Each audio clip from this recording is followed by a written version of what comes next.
Hello, everyone. Our next guest is Beau Lawrence, founder and CEO of Ace Rivington.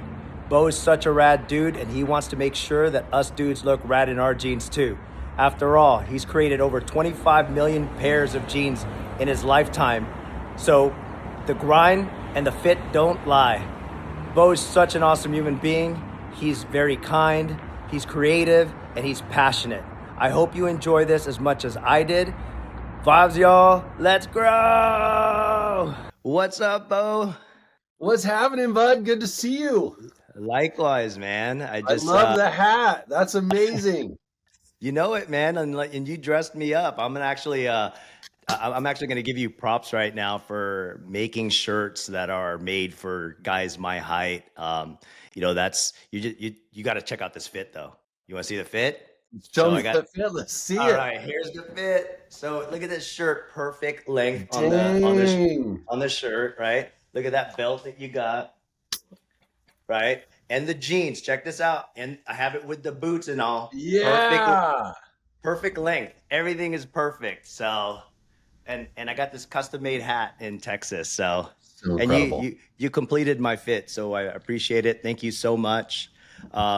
This is, and also I just wanted to congratulate you on 12 years. That's awesome. You, 12 years feels like it's a task. Yeah. I mean, in fashion, to be in the game for that long is so amazing. And, so I read a little bit about, I've actually been doing a lot of research on you since we, hung out at Santa Barbara. I just wanted to, get straight to it because you have an awesome story. You started with doing jeans 16 years before you started 12 years ago. Yeah. And you're in a business that's super hard. And so, I just thought like, what was that moment like where you turned your garage and you said, I've done this for 16 years. I think I'm gonna try to do it all on my own. So tell me about that garage bootstrap startup and take me back to that moment. Tristan, actually the moment was at about probably 11 p.m. on June 20th, 1997, 19 years before the moment of the garage, or however many years, a bunch of years. And that night I was down in Newport at a graduation party for some friends from UCSB. And my best friend turned to me and he said, "Hey man, I'll give you 2% of my screen printing company. I'll pay you between $5 and $6 an hour. What do you think?" And the next morning I went down to the pier and I went into the surf shops and I was looking at the brands like Rusty and Billabong and Quicksilver. And I was thinking to myself, you know what? These guys are smart. They're not any smarter than I am. I'm going to do the same thing. And at that point, my whole path since I was in the second grade had been with the desire of being an architect. So that day I drove home from Newport to Valencia, California as a 22-year-old. And I said, "Mom and Dad, I'm not going to be an architect. I'm going to be a fashion designer." That's awesome. Did you even go to fashion school at all? I mean, I did. I ended up after College of the Canyons getting my first degree in math and science in prep for architecture. I went on to FITM, the Fashion Institute of Design and Merchandising, and got my next degree in fashion design, and got in, like poured myself into it, knew that honestly at that point in the late 90s, all they were teaching at fashion school was women's. So wanting to be the best in the world, my vision for myself at that point was that I was going to replace John Galliano as the head designer of Dior. And literally I was studying French. Like I was working for a brand called BCBG in the mailroom. I designed the retail mailroom for BCBG and I did a good job, and I worked my way up into different paths. I pivoted to work for a couturier, which is a high-end tailored dress designer in Los Angeles. His name was Richard Tyler. That guy had me standing in front of a photocopy machine for 8 hours, just photocopying stuff my first day. But it ended with a fitting that I got to participate in. And just going through all of the steps to see and understand what it's taken to get from some place to another place. The only reason I ever worked for anybody else was with the intention to learn as much as I could to eventually work for myself. And that path from 97 until, 2013 when I was in the garage was significant to really build perspective around the potential that you can have to build like multi-billion dollar companies, which I was fortunate to play key roles in helping to make stuff happen and that time in the garage was so fulfilling to know that I had exited corporate, that I was controlling my own destiny. And honestly, I was also at home while my second kid was born. Even though it was 100-hour work weeks, I was in the garage and could Yeah. go into the house, and it just was such a blessing. And the last 12 years have been so nuts, full of so many different versions of, the process. And I just am so Well, grateful, but the perseverance has been what's got me here and what's going to get me to the next step. well, let me. You said a couple of good things there that I'm gonna like take away right now, and you know, a lot of kids don't understand. It took you 16 years. Your intention was to work. And for context, can you tell me who you worked for that led you to doing Ace Rivington? After, the main company was Guess Jeans. So I was Okay, the head so designer, Guess Jeans. So I was head designer of men's jeans wear for the Globe for Guess Jeans. I built and their how many North jeans American. did you make over there? I mean, probably to date, I've made 25 million pairs of jeans. Wow. You Okay. know, So let's go back to that. But you said something so awesome because a lot of people don't understand that you had the intention and the awareness to go work for someone else to try to learn this all on your own and then start your own. Because a lot of people don't understand that overnight success. They think you just wake up and say, all right, I'm going to go to my garage and I'm going to launch Ace Rivington, right? Like that is so awesome that you're such a good human being thinking of it that way because not a lot of people even think that, right? 16 years is a lot to say, hey, after 16 years, I'm going into denim. And so, yeah, like why denim? Of course, now we know that you spent, your whole entire 16 years doing denim. And so, like, but why did you pick denim? Because fashion is so difficult, right? As a business. But I feel like you had such a head start and you know this business, but why denim? denim is such an amazing product. Having grown up in California, having grown up influenced by Hollywood, that played a big role in my upbringing, in my perspective around storytelling, um, and attitude and style. As a young designer, I wasn't sure what my path was. Like I said, I started focused on women's. Pivoting into men's was not something I thought was going to be interesting. And I did it begrudgingly. But once I got into men's, I was introduced to denim. And as a product that changes over time, as a material that changes over time that has more than 100 years of history, that's influenced style in general. It's such an incredible product that so much can be done with utilizing technology, utilizing sustainability in different methods or forms, and also being able to repair the product. So as a designer, it took me a minute to understand that jeanswear, specifically men's jeanswear, which is defined by kind of an elevated but casual style, was the lane that I wanted to sit in. And as I was trained and learned to understand what that space was, it just became so second nature for me personally and became very defining in my perspective around what I wanted to do. And I know there's a lot of other special things that are out there, but I can be really good in this space. And what I've learned in life is that I don't need to know everything, but I should be really good at a handful of things. That's good enough. And if I'm consistent and I can do that for, 25 years, I'm going to be one of the best people on the planet doing those things, which, I am. Yeah, no, it's crazy. 25 million pairs, right? It sounds like you didn't even go to FITM. It's like you went to business school, but business school is by doing. You didn't Yeah. actually get a degree because you're talking in so many things that you're saying is just business, right? Being good at one thing, not trying to do everything, and focusing on jeans. When was that part? Because you said you pivoted from women's jeans to men's jeans. What was that one defining factor that said, "Holy shit, this is actually going to work, and Ace Rivington's going to be a business"? And by the way, where did you get Ace Rivington the name? So like I know there's two questions there, but Yeah. when was it that you said, "Holy crap, this could actually work"?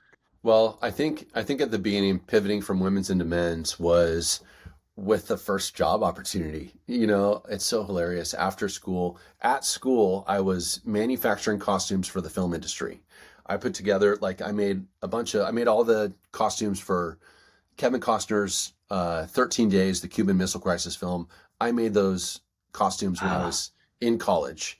And right after graduating, I put together a bid to do all of the costumes for Pearl Harbor. And I wow. didn't get it. And this is like literally months after graduating as a college kid, you know. So I started looking for a job delivering pizzas, ended up getting a job designing girls' pajamas for a brand called Slumber Party, and it had Yeah. two E's on the end, and I had to draw the hang tag, and it was the worst illustration ever. And then Guest called, and when Guest called, it was for a men's bottom of the barrel entry level design assistant position, and I wasn't sure that I wanted to pivot into men's, but a friend was making labels for them, and she said, "Hey, the team is cool, the people are cool, just give it a shot." So I went in and did it. My first my first week, like, the designer that I worked for, she's like, "Let's see if you last a week," and and I got to send my first email to India. And what that did is it completely opened up my world, and it showed me how really truly small the world was, and that sense has compounded from my perspective on the planet and people and all these things. I apologize about the No worries. You still have an old school phone? oh yeah. That's Um, awesome. Show us your old school phone that's a it's landline. No one knows what a landline is today. oh, we have an answering machine too. I love it. Dude, that's awesome. Do you have a fax machine? Used to. That's awesome. So No, but yeah, for that go for first it. moment that you're asking about, like, when did I know Ace was going to work? Um, when I left Guess, and then I went and joined and learned an enormous amount about scaling potential from Sean Neff at his brand Neff Headwear. And it was spectacular to go from multi-billion to, you know, um, sub 100 million, more or less, to see and understand what the difference was and what the potentials were, and I was at Neff. I was doing a sourcing project. I found a piece of fabric in Los Angeles that I fell in love with. I literally kept that piece of fabric in my pocket for 2 weeks until I got up the nerve to sit down with Sean and say, "Listen, bud, I love you. You're amazing. I've learned so much here. I quit. This little piece of fabric's my future." I came home to Yasmin, who was 6 months pregnant at the time, said, "Sweetie, I just quit my job, and this little piece of fabric is our future." It How was did that nuts. go? Uh, she was a little nervous, but then we just dove into to Kickstarter, and you Okay, know, yeah, I saw that. and Kickstarter was where you started. That's awesome. But Ace Rivington, like, tell us about the name Ace Rivington, and then we could go to the Kickstarter and why you picked jeans, the most commoditized. Well, I feel like a commoditized product, but I want to ask you those questions, but let's go step by step. Ace Rivington and then Kickstarter.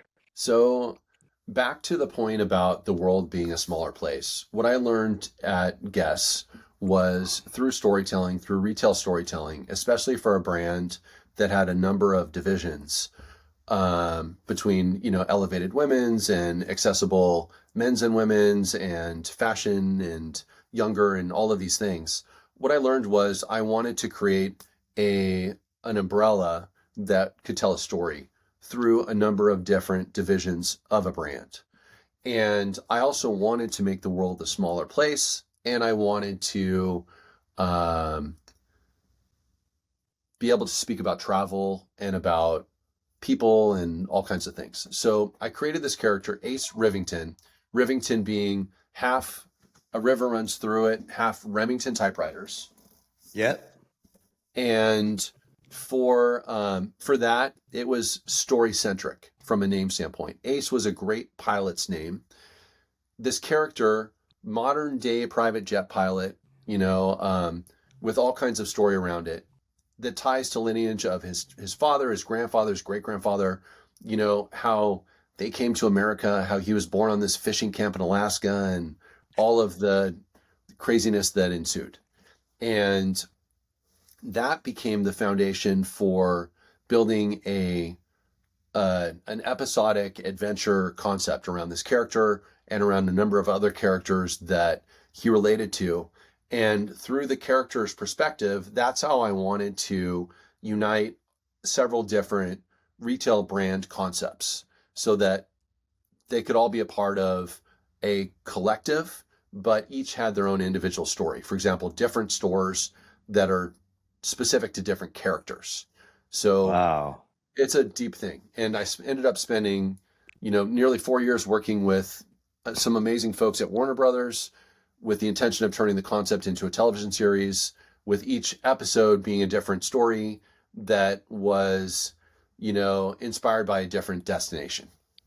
No, that's awesome, because I know you're a big film guy. I've been to your office. You have that's why I was like Ace Rivington, because you do have a lot of pilot stuff, and I love that you're telling a story, because I think that's the only way to set yourself apart in a going back to Ace Rivington, the gene that's very commoditized, like that industry, right? Even fashion. So let's go to, how did you pick why did you pick the price point that you're at? Why did you pick on Kickstarter? How did it all, I saw that, by the way, on the Kickstarter. So yeah, dude, what was that all about? Like, why Kickstarter?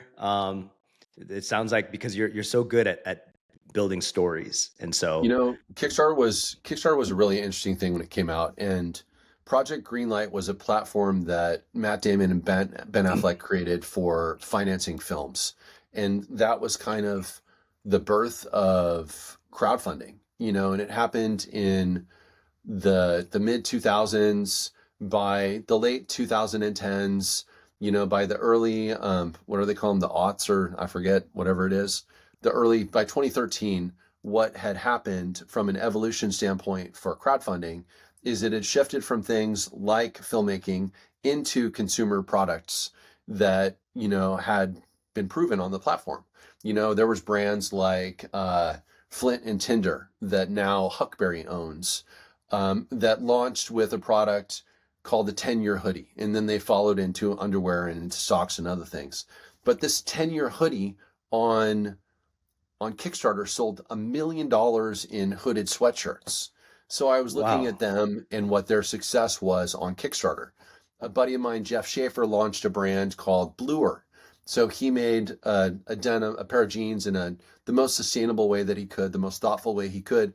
And he launched it on Kickstarter, and it was successful. So I looked at what he did, the way that he told his story. So I was looking at these proof of concepts to try to understand what's the right way to tell the story. And you guys, man, it was so ridiculous. Like, I had made this prototype. I had this that was a piece of garbage. And I brought it. I knew I was going to tell the story and do all this stuff. So I'm at home. I've got Yasmin's cousin, Ajal, who's an amazing filmmaker, there to video the thing, and my best friend, Pat. And fortunately, Pat had won 5 Emmy Awards for storytelling. And I've known him since I was in high school. So he's watched my path and all this stuff. And as I'm fumbling through what to say, he's like, Beau, all you need to say is chances are you or someone own a pair of jeans that I've designed. And it was true. And it was a really good validator. And that pulled the people in. And then I told the story about moving the family from leaving corporate, leaving the craziness, moving to Sleepy Beach Town with the intention of brand building and raising the family. And it worked. People loved the sweatshirt. That fabric reminded me of the Afghans that I would crochet with my grandmother when I was a kid. That tactile safety, that comfort, that coziness. done in a really elevated way with the right construction techniques and the right, thoughtful intention, as well as pre-washing the product with the intention of stabilizing it, just really caring a lot. And honestly, I wanted to launch the brand with a product that people didn't expect me to do. Of course, denim would have been expected. So I launched with a sweatshirt, and that worked. And when that thing took off and it proved itself, that was enough for us to sell our house, to self-finance, being serious about building the brand. Wow. So we just leaned in. Bo, so I wanted to ask about the 10-year hoodie, right? Are they still in business to this? They are. So that brand, okay. over time, was purchased by Huckberry. Huckberry now being one of, let's say, the best platforms for storytelling, for guy stuff. So cool Huckberry stuff, bought Flint and Tinder as an internal brand, as they have purchased some other brands as well, to really tell unique story through other brands. I would say if it sold 1 million, a 10-year hoodie, they couldn't sell another 1 million until 10 years to the same customer. I'm just kidding. All right, but so let's go back to the craftsmanship, because I love what you say about the quality is a thing, right? How do you explain to someone? Because I mean, at least to me, I've always loved fashion. I love clothing, and I always like quality, right? And I'm big on quality, and plus I'm big on fit. I never wore jeans for 15, 20 years until if you're not going to make it for my size, I'm not supporting your brand. So I bought chinos that they come in shorts, and you pick that lane of you're going to create clothes for everyone. You're going to have an H1, which I assume stands for what, human?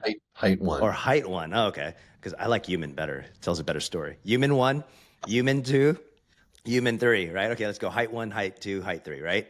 And it's so crazy because your clothes fit me right off the rack if I shop in the height 1 category, right? And then, because everyone just makes clothes for height, the average. Yeah. 5'9" to 6'1". And then you got to go to big and tall. And then for me, I just got to go get custom made stuff, right? So why did you pick to go this route? It sounds like you're not following the herd of trying to just scale super fast. You're you want quality. You're so intentional. And I love that you use the word care. And quality is a thing, bro. Tell me about the quality is a thing and quality why. Is a thing.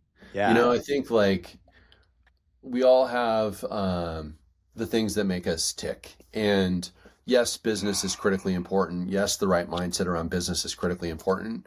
But I was brought up as a product person, and product is definitely first, and quality is a thing in every decision that I have to make about the execution and creation of something, period. It goes into every step, every detail, everything that I pay attention to. I can choose, do I do it the right way or do I do it the wrong way?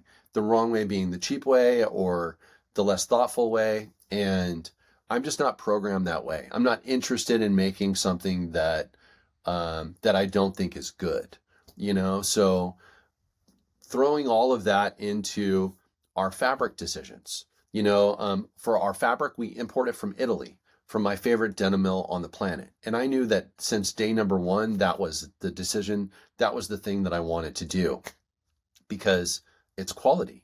And there's, there's differences in the product that you can get from different places on the planet. And you know what? Ferraris are pretty good. So if I bring in our denim from Italy, it's going to be great. And, I've got a 25-year history with the mill. That ended up playing a meaningful role in defining where we were going to be positioned from a product perspective, from a pricing perspective within the marketplace. And I didn't want to be commodity. I wanted to be aspirational. And that's aspirational for the white collar dude who wants to look like a badass on the weekend. And it's aspirational for the blue collar dude who knows that he's investing in a product that is going to last. And you know what?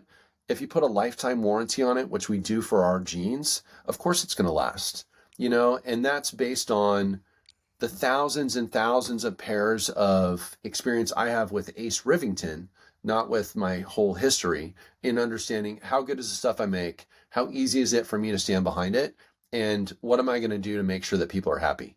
Period. So that figured out kind of where we wanted to be positioned. Quality has been a constant theme for all of our decisions about how do we manage tailoring, how do we manage fit, how do we manage service? Because today service is such a joke, collectively. We spent thousands of dollars recently on a refrigerator and had an issue with it. Getting somebody on the telephone was impossible. Wow. After like hours and hours and hours of going from this connection to that connection to whatever, our phone number is published every place. You call us, as you heard the phone's ringing off the hook, we answer the phone and say, what can we do to fix the situation? That's it. So, and also with regard, human being is a thing. Human being's a thing. People, there's a bunch of us on the planet. You know what?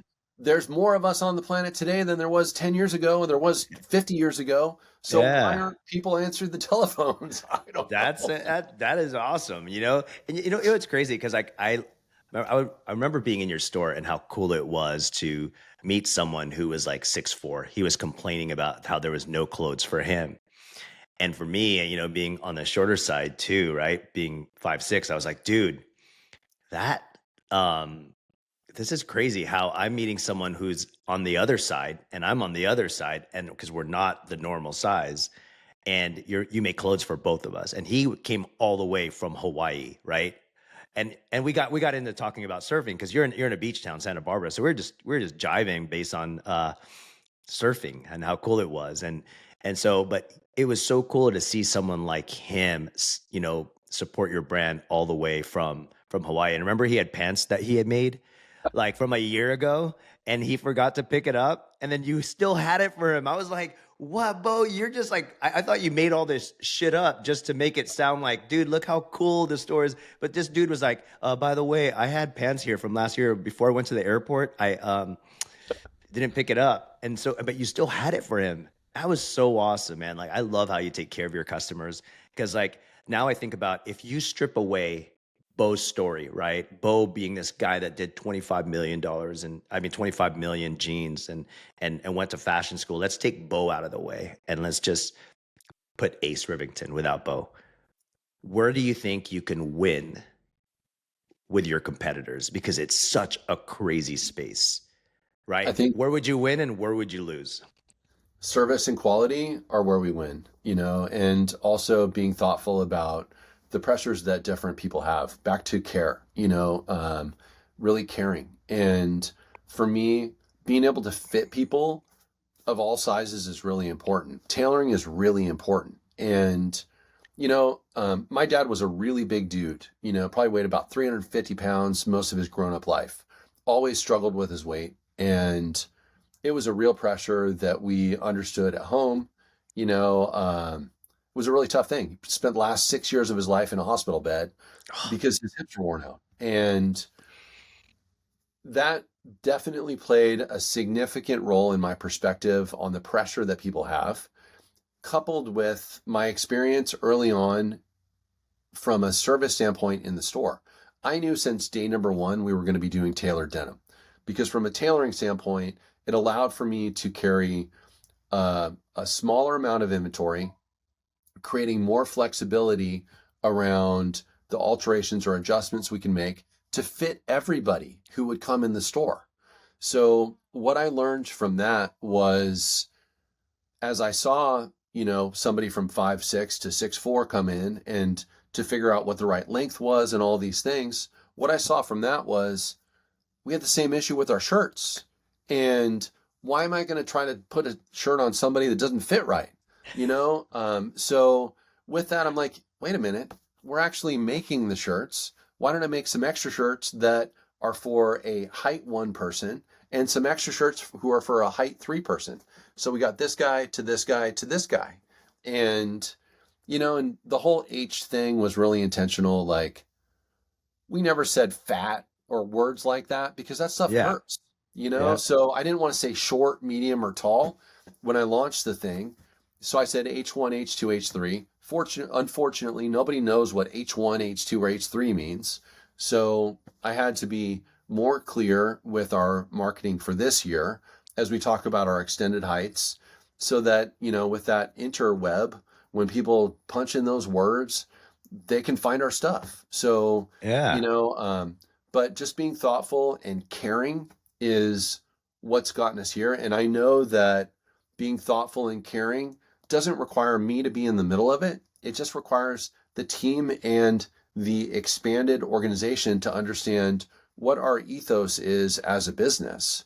It's making people feel confident. It's making people feel um, hot, or whatever you want to say. Like, people look good, Now and you made me feel like $1 million, right? Like just on fitting me on the jeans. I just felt, and you even did this thing like, oh, your hip has a 1 pinch or 2 pinch, like an hourglass shape, right? But no, but like so because there's a lot of expensive jeans that don't even fit. I always go, why? Who's buying these? And you picked a price point that's really awesome. It's I feel like it's you get your money's worth, and your turnaround is quick. But you also like, but where would you lose, right? Like, if because of the market today, we were like, well, I'm just going to buy these $30 jeans and cut them. yeah. But the fit sucks, by the way, right? Like most of those jeans suck. Like I wouldn't even spend money. I'd rather go buy a nice lunch or dinner or something. But like It's interesting. yeah, You look at the market collectively, and you think about how denim relates to other quality products. Let's take cars, for example. And, yep, you can go buy an entry level, Hyundai for a reasonable price point, or you can buy a Mercedes, or you can get a Cadillac, hmm and be somewhere in between, or somewhere elevated in between. And there's a difference. There's a difference in the plastic versus the leather on the seats. There's a difference in the size of the motor, in the gas mileage, in the quality of the experience, yeah, you know, um, and in the way it makes you feel. You know, with regard to jeans, every quarter inch makes a difference. Is the product, does it fit just right? And how does it make you feel? The brand is a big deal. This like perspective around, you know, um, aspirational confidence, around serving a grown up, like, and by grown up, what I mean is somebody who's reached a point in their life, who's got um, the level of confidence to understand who they are and who they aren't.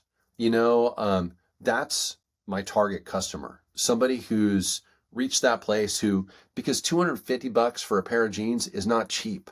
It's an investment. But when you're investing in something that's stable, that fits appropriately, that's tailored right, that has a lifetime warranty on it, like, I suppose that's, if depending on what your perspective, maybe one of the places I could lose.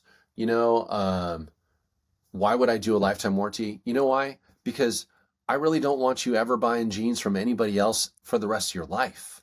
ooh, Like, my goal is to win you as a customer, period. Because nobody else is doing a warranty like that. Nobody cares to the same level. And you know what? As you earn the trust of customers, as you build the relationship, and as you deliver on the quality experience, every time they go out there and they get complimented when they're wearing the product, like, that's how you build that lifelong trust. And then the job is, be consistent with what you're delivering.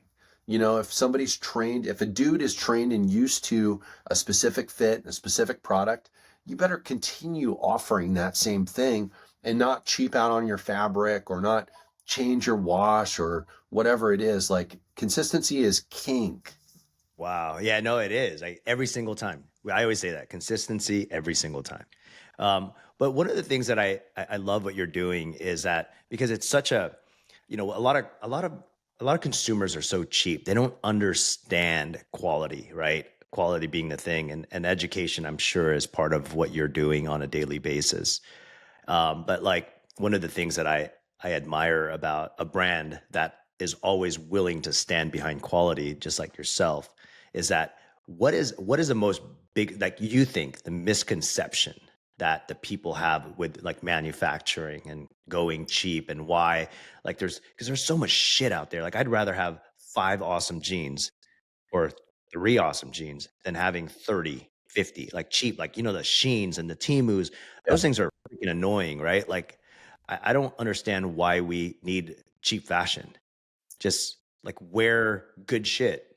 I don't know. Yeah, Maybe that's just me. it's a hard thing. It's a hard thing. Yeah. So as you look at like a broad range of customer with a broad perspective on fashion, maybe it's a younger customer with less disposable income. Maybe it's a more mature customer who's got more experience and just likes more variety, or who's on a limited budget, or maybe it's somebody who always likes to find the product that's the easiest to get into the market. There's all of these perspectives around the people, and there's a lot of them that want to buy these kinds of products. What the brand is not doing, what those brands are not doing, is they're not telling you the way that they got the fiber. They're not telling you the way that they're working with the factory. They're not telling you the controls that they're creating, because their volume is so mass that these people are going to do whatever they ask for. They're not sharing these things with you. They're not telling you, the challenges they create for their vendors when they don't pay their bills. Like, there are so many things that they're not telling the customer about why the price is so low. And that's part of, I guess, anti-marketing or whatever, not being transparent, that's a big issue, so there's ways when you work consistently with people, like our denim factory, we've been working together for 25 years. All of our flannels, the shirt factory we use, I've worked with them for almost 17 years. Like, Wow. this wedding ring on my finger that I've had for 16 years, I'm super grateful for. My whole thing is about consistency. And there's going to be curveballs. This year with tariffs, holy cow, 69.7% on the shirts both you and I are wearing right now that you look Wow. graded, by the way. Thank you. 69.7%, an extra 50% tariff on our product. What am I going Wow. to do? I'm not going to do anything, because you know what? I spent 17 years building my relationship with our factory. You know what I'm able to do? Build an insane product that's super stable. Yeah. Things are going to change. Other things are going to change. Do I have to be worried about going out of business right now because I have to pay extra tariffs? No. Do I need to think about what's going to happen in 2 years and 5 years and 10 years? Yes. And things are going to change. My relationships are not going to change. Consistency, I'm not going to let my consistency change at all. And that's what a lot of the bigger brands are doing right now, is they're chasing the next country, the next opportunity, the next fiber, the next whatever. And they're not caring at all about consistency or about the relationships, because those are the things that are going to get you to the finish line at the end of the day, not like the chase, So I'm also super grateful that I'm focused on only doing a few things really well, because I can be consistent, Dude, and you just said a lot of good things there, man. Like pointing to your ring on relationships, consistency, and like just keep providing that quality. You should be in trucking, man, because that's exactly they're chasing the next carrier that sucks. uh, Just no, I mean I it's look at all your posts, and it's so hard to understand the pressure that you have in that space. it's the same everywhere, though. I mean, business is business, right? We always talk about that, and everyone wants to look like they care about relationships and fake carrot until because they're chasing the costs, they're chasing that edge, and yeah, it's at the end of the day, if you could really show how the sausage is made, would you really eat it, right? Like that, like it's crazy. Like when I get actually upset when I see like a sheen or like my wife or my daughter get sheen. I'm like, why? You wear it one time, you're gonna throw it away. Like that's not sustainable. But of course, that's what they're sold, and they don't look at the impact, and they don't. It's I don't know. It's so crazy that you're actually. I love when someone talks about quality, relationships, consistency, because that's what we need more of. We don't need another plastic spatula, right? Or another company that doesn't care about like another jean company that absolutely is crap, right? There's too many crappy clothes out there. I went to actually, it's crazy. I was thinking about you. I went to go look at like a sweater manufacturer, but I saw one really good one. Everything's made in the US. It was awesome. But then I went to the ones that were made in China. There was like boxes everywhere. Like I swear, if there was an earthquake, I'd die because all the boxes would fall over. But I'm like, who buys this stuff, dude? Like, it's insane how much crap there is. And then we went to another one and to another one. And I go, dude, I only want to support the ones that are actually building it like with quality in mind. And that's going to last a long time. Like those guys are just like completely, I mean, of course there's a market for that. Like you said, a lot of, they might not have the disposable income, but I'll tell you what, like I used to save all my money just so I could get that one pair of jeans at Diesel. Remember Diesel? Oh. In college? Yeah, like I used to be like, hell yeah, I'll save my lunch money for that. But I just want to ask you, like, being in this, you're going on your 12th year. I'm sure. What are the challenges and what doubts do you have about coming in? Forget tariffs, forget the 5-10 year mark. Like, what are the doubts? What are the what are you worried about in this next move to scale your business? Because I know that's something that's been on your mind. Oh yeah. I think what I'm worried about and what I'm listening to are two different things. And what I haven't been, what's really, really important is listening to the voices, and we all have the voices in our heads, about positivity, give attention to that. These are the things that you need. And I think one of the things that's really important that this year has definitely taught me a lot about is listening to those voices, because we're all programmed to do something special, whatever it's supposed to be in our own worlds. For me, I've leaned in so hard on this last 25 years of a commitment to a thing that it's going to be successful. But what I need to do is make sure that I'm reacting when the voices talk to me and not delaying or drawing out decisions based on what I know I'm supposed to be doing. And that can be related to people. It can be related to teams. It can be related to vendors or partners or contractors or all kinds of things. It's just about listening to the voices and being thoughtful and, adjusting as necessary quickly, because I don't need turbulence. I can get that when I jump on the airplane. I'm going to get that. With Ace. Definitely with Ace. When Ace is flying, there's no turbulence. Yeah. That's awesome. And, I think like clarity is really, really important. It's been a wild year. We've gone through all kinds of shifts in strategy with Meta, and what works yesterday didn't work today, and it's definitely not going to work tomorrow. Like pivots, changes, all kinds of things. For the first time, I'm actually getting very involved in what we need to be doing from a marketing standpoint. I've just been focused on product and expected that the marketing would magically take care of itself by bringing in people that I felt like could, come up with the solutions. And that's not fair. The solution is me being involved, because it's the story that I need to tell, appropriately, with me involved enough and not involved enough, so that we can actually scale. But looking at every step that we're doing as a business to think about scale is the whole thing. I want to be able to build high quality denim that is super consistent and something that our customers can depend on for grownups, and if you're at a certain point in your path and you're kind of becoming more confident in your style, like I want to be the brand that you want to have in your closet or to be wearing daily, and there's so many people out there, man. Like the last few days dealing with hundreds of packages from Black Friday, Small Business Saturday, Cyber Monday in the warehouse, just filling and filling and filling.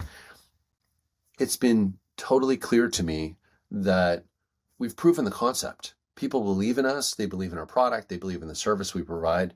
That's taken care of.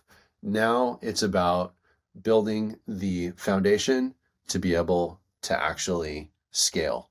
And Tristan, you've helped to share such great light based on all of the research and studying that you've been doing around scale and growth in your own path, that's really helped me understand thoughtful ways of thinking about the next steps. And it's not how do you get from this point to this point, it's how do you get from this point to this point, and that's the right way of thinking about it. So, removing all of the noise, and looking at just really a thoughtful way of how are we going to grow significantly, and are all the things that we're doing scalable to help us get to those places.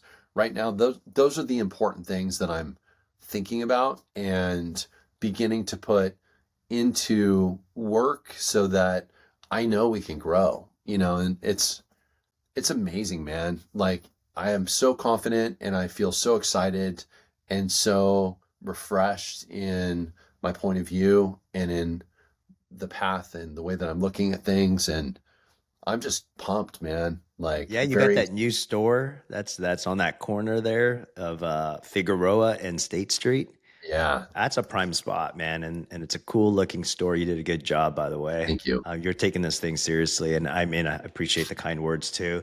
I just want to see you, I just want to see you succeed, man. Like, I know you've been doing this for a long time. And what a lot of entrepreneurs don't understand is nothing is an overnight success. I mean, of course, there are the outliers that we see but envy is one thing that you can't have. Like, okay, how come I didn't get there? Because, the reality is you've been building something in the last 25 years and you've been in one space. You're not all over the place. And I think, by doing that and you just going with the right partners and making sure you balance all the noise in your head, because doubt and fear is always going to be there. Right. I know, I'm sure. So, it's so funny, man. Like, yeah, you got to go through it.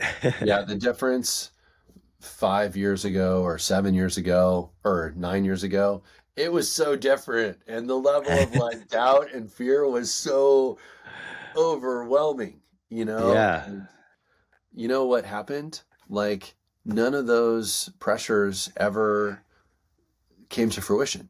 None of that stuff I ever worried about ever really happened. And what that taught me as a grown-up or as somebody growing up was that perspective around stress is a very specific thing. And you know what? Most of the time, it's a total waste of time. So for me too, as I've worked through the stages of growing the business, of getting to a special place, I realized that like my point of view needs to be pretty even keel about what's going to happen.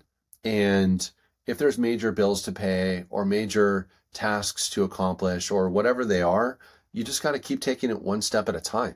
Like, and it's usually going to work out just fine. What stress does is it kills you. And I don't need that, So I need to like just work through the steps. I need to be consistent and be confident that the path that I believe is laid out in front of me is going to guide me where I need to go. And you know where I'm going? Someplace really good. I love it. Clarity is a thing for me, right? I had to learn that in the last, I would say, being an entrepreneur for going on my 22nd year, I really got stressed and fearful and doubtful and had like irrational fears that would prevent me from actually moving. And in probably the last 3 years, being around other entrepreneurs where that's what really taught me is to be, I'm more calm and more clear and just going through it with approaching it not from a place of stress, but from a place of clarity.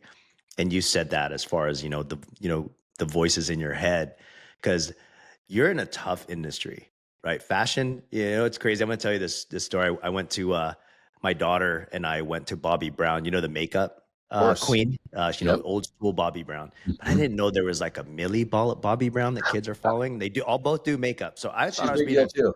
yeah, and she's a big deal because she's like what whatever she's in, right? Is she? I don't. I think she's in She Stranger was in Things. Godzilla. She was Oh, in God. Godzilla versus King Kong, and we Okay. actually made a store, an Ace Rivington, whatever, forget it. Yeah. No, Yeah, but she was in the what, is she in Stranger Things too? Is that Stranger Millie? Things. That's right. Okay, so that's why. So, anyways, I take her to this event, and she thought I was talking about Millie Bobby Brown, but she's like, turns around, she goes, "Bro, that's not Millie," and I was like, "That's Bobby Brown." I Your didn't know daughter there was calls a you bro. yeah. She calls me bro, right? And total California style. Um, but it was so funny but it was one of the cool things to have her sit down and see all the other entrepreneurs there. It was a book signing, and Bobby Brown spoke about her journey. And dude, she had a 25-year non-compete. I'm surprised when you left with that piece of fabric that you didn't have like a 25-year non-compete of like knowing like what, like I guess your secret would be like, oh, there's different butts for different jeans anyways. But like, I was like, I go into it, and my daughter was actually pretty amazed by what she learned. But one of the things Bobby said was with her 25-year non-compete, it was like year 23 or something. And she goes, or 22, she's like, I don't know what to do next. And she thought about fashion. She's like, oh, no way. There's no way you can make money in fashion. And I was like, dang, Bo, you're like in a hard industry. So, but I mean, I just love your attitude about it. You're going to scale this thing. And I know you have big goals Yeah. to go after. And I'm so glad we're friends, that we get to, our mutual friend from high school. Because not a lot of people, everyone's going to listen to this and know, like, why are we so comfortable? We actually went to the same high school, but we didn't know each other then. We literally met about, I don't know, 6, 7 months ago, right? Through a text from a Yeah. friend that thought we should meet because we both have the same energy. And so I love that you are doing doing your thing, and I was doing my thing, and we went to the same high school, and it's crazy how the Yeah. world It's put us amazing. together. It's Yeah. also it's also really inspiring because, this is a lonely path. I'm definitely blessed to have such an incredible family. And for the 100 hours a week that has been the last 12 years of my life, and that's not exaggerating, you know, um, being able to spend time at home and enjoy that space has been really special.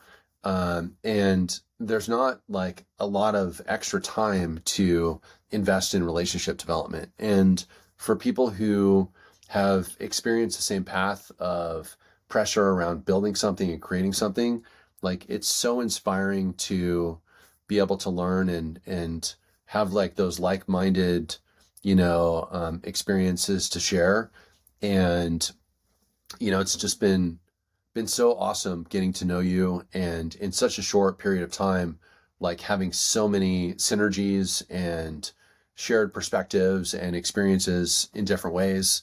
And dude, it's just really cool to know other entrepreneurs who are trying really hard in whatever the space is to make things happen, and also to be able to see the success that people are generating. It's like, and I'm not chasing anything. I'm chasing my own personal happiness and, you know, um, and financial sustainability around developing business. But of course, I know what the potential is, and putting the puzzle pieces together to like realize those things are an exciting part of the process too. But the people are the whole thing, and finding good folks who understand what's up and who get what I'm going through and the pressures and all that stuff is so inspiring. No, it's awesome. Like I know it's being that it's a hard business, you've got a great story. I love that the whole 25 million genes. It's almost like that's insane to say, wow, that's how much practice you have been. So you're really primed for the next move. What's the hardest part of your story to tell? I think I think that if it would be rad if my mom could have been able to see, the success of a lot of the steps in like of all the steps in my path. when I was 27 years old, my mom stopped breathing for 10 minutes and ended up being semi-comatose for 15 years. Wow. And for all of the early stages of work to be able to get through school and be successful and, start at Guess and begin building that foundation, there's so many things that, she hasn't been a part of, from getting married to having our beautiful daughters to building the business and, creating stability and all this stuff. Like that's the hard part, and same thing with my dad. He passed during COVID and, Wow. like was, the whole thing with that. And, I think that it all goes back to the people and the people who define us, who have, whether it's mentors or teachers or, or parents or friends or whoever, like we all got here from someplace. And it sure is neat when you're finally there to be able to celebrate your success or whatever your definition of success is with the people who played a role in getting you to that place. And, I work so hard every single day with them in mind, with gratitude for teaching me how to be a good person, teaching me how to respect others, and about persistence, like life is hard, man. Life is hard for everybody. And whether it's in the 1970s or 1980s or 2020s, it's all hard. None of it's easy, and I just feel so grateful to be the person I am, and to have learned as much as I did from them. And it sure would have been neat for them to get to see, a lot of the stuff that's going on these days. Wow, that's deep, man. Thanks for sharing, because that's crazy. Like, to be building something and it's your dream, right? Like, and you would want your family to see that, because I know that was part of one of my motivations, where, you know, because you knew our high school, we just go surfing, snowboarding. I mean, we have like, I was a loser, right? And so like I built something because that was part of my motivation, and for you to do it without them seeing it, man, that's pretty freaking deep. Thanks for sharing. Wow, I don't need like, so okay, like I'm gonna go back to that's wow, that was a good one. Uh you kind of threw me off track. I wasn't expecting that. I thought it was gonna be more of an ace answer. But yeah, no. So like, what would be, your advice from Beau, 2000, what is that? 12 years from whenever you launched this thing. What was it? 2014 2013, or 2013. 2013? Okay. Yep. So 2013, like what advice would you give Beau 2013, looking back now? Oh man. Pick two. Unfortunately, the hard thing, like it's easy to look back and say, oh, I should have done this or I should have done that. Invest in Bitcoin, like That's the way out there. I'd That's funny. say, besides that, I'd say, it's easy to look back and say I should have done things differently, but there's nothing great that comes from that. There's something great that comes from the steps that you put in every day, the decisions, the mistakes, the lessons, the adjustments, so as stupid as it sounds, I'd say don't do anything different. Like, for me to be at this place I am today, sitting right here, thinking about the future with the mindset that I have now, that perspective has come from the last 12 years of growth and development, so I am so grateful for all of the decisions that have been made. Some of them, risky, with capital letters underlined in bold, flat. But all of that stuff like really helps build perspective around path and potential, So what I would say, like one thing that I like to share to people, as they're thinking about path, as they're thinking about perspective and what they want to do, and I totally appreciate the, there's different kinds of business people. There's business people who really put the screws in on studying the market, studying the areas of opportunity, looking for the open doors for potential. And then there's the creatives who are built on just the core understanding of what they know. So for me, I'm trying to be both. I'm definitely the first one. And when I was a kid, I was so happy making things, and I think in life, we're all very lucky if we are able to do something that we love, whether it's something that makes us passionate, that we're passionate about, or something we're excited about creating or doing. If we can find those things, we are so blessed, because a lot of people aren't fortunate enough to have that. So for me, I look back to what made me happy as a kid, and that's what I'm lucky to be doing today, is making things. I still make stuff. Every day I make stuff. Just make more stuff, and I think if I look back in the last 12 years, I'd say I did a good job of being consistent. If I had the opportunity to share or guide, or offer advice to people who are thinking about pursuing a path of creating something or building something, I would say, first of all, really understand the kind of person you are. If you're blessed with something that really inspired you when you were young, that you can actually turn into something that you can be good at, and maybe you can be one of the best people on the planet at that thing, then do that. If you're programmed in a way that looking for answers and finding solutions is what inspires you, then do that, but like, it's just really cool to be able to think about the formative start that we all have in life and how that can influence our success or the opportunities that we find in our paths. So I'm stoked that I'm doing the same thing that I did when I started the business. That's And I have awesome. no intention of doing anything different, except for scale, except for that, Yeah, no, you know. I love how you really love the process, and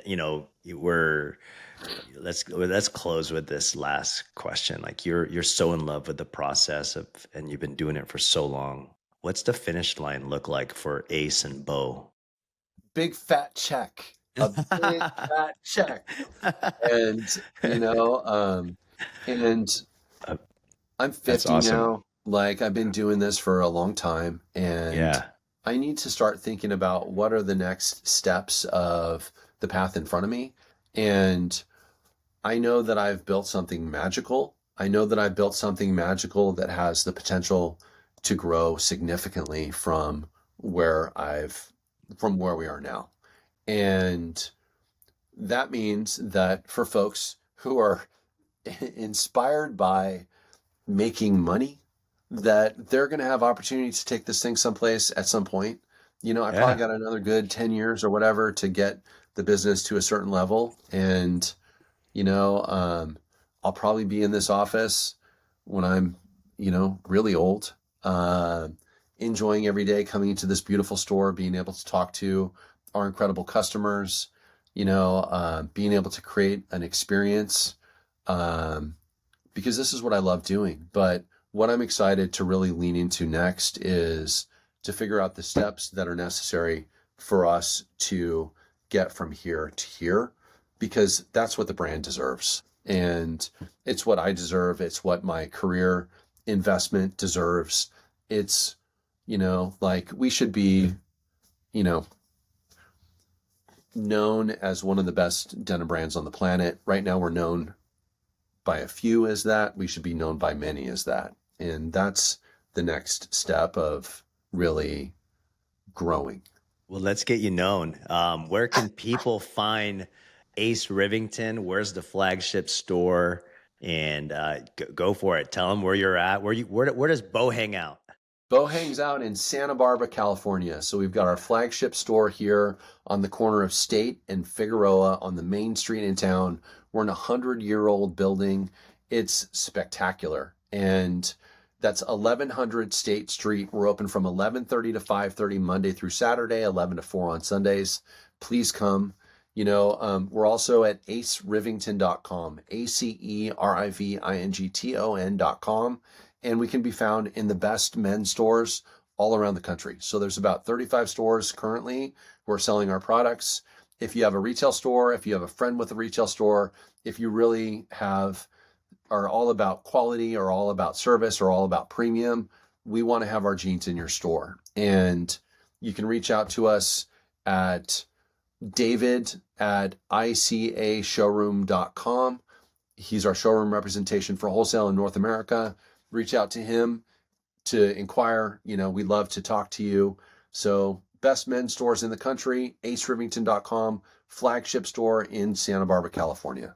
And tell them about the special treat if they actually come to Santa Barbara and see Beau. What can Beau offer them for the city of Santa Barbara? Tell them all the good eats. You're like the eating. Yeah, that was the best. From a local concierge standpoint, I will guide your path on every food experience that you're going to have in town. Literally, we have a map that stays updated as new venues open for, I'll food profile you. I'll understand where you're coming from, what your dietary restrictions are, where you want to eat, where you don't want to eat, like go to a date night here, have a lunch there, go for a walk on the beach there.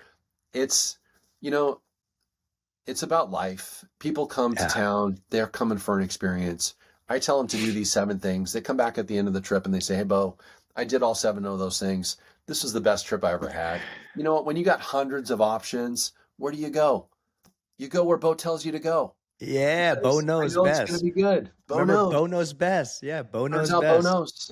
Turns out quality's a thing. Yeah, Beau, I really love that you do that. Because hanging out with you that night or that whole day, we went to 2 different restaurants, and the people just know you, and you support everything that the community brings. I mean, you're a community guy, and everyone knows you there, which is awesome. So if you're ever out in Santa Barbara, you want to go into Ace Rivington and ask for Beau, because he really can show you the city. And he's a big fan of Fish Rock. Fish Rock this Thursday night. Hand-tied fishing flies, hand-wrapped fishing rods, surf band, mead company. It's going to be insane. So it's awesome. I love that you represented that. So that was awesome, man. You're like hype man. So we're gonna stop recording. Beau, thank you so much for coming on Race to the Bottom and just talking about everything. I mean, you killed it, man. Thank you so much. Awesome. Are we done recording?